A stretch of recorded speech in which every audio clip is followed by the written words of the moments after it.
آج معاذ کے پاس کرنے کو کچھ نہیں تھا، باہر بڑے زوروں سے بارش ہو رہی تھی اور ہر طرف کیچڑ اور سڑکوں پر پانی جمع ہو رہا تھا۔ وہ پریشان ہو کر بولا، آج دوپہر تو بہت الفاقہ دینے والی ہوگی۔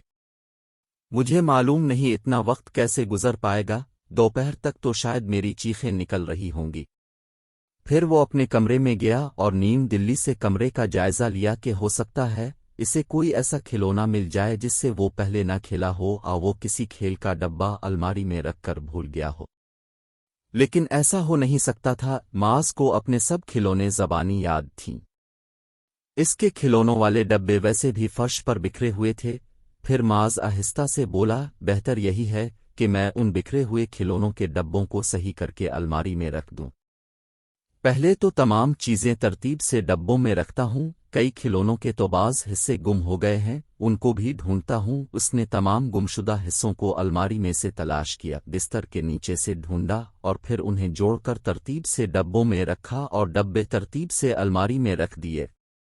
پھر اپنی کتابیں ترتیب سے الماری میں رکھیں اور اپنے کپڑے کپڑوں والی الماری میں لٹکا دیے۔ جب یہ سارے کام وہ مکمل کر چکا تو گھڑی پر وقت دیکھ کر حیران رہ گیا کہ اتنی جلدی وقت گزر گیا ہے۔ اس نے خوشی سے نعرہ مارا۔ اسے پہلی مرتبہ اندازہ ہوا تھا کہ کام کرنے سے وقت زیادہ جلدی گزر جاتا ہے بجائے فارغ بیٹھنے کے۔ اس نے فیصلہ کیا تھا کہ آئندہ کبھی بھی فارغ بیٹھنے کی بجائے وہ وقت کام کر کے گزارے گا۔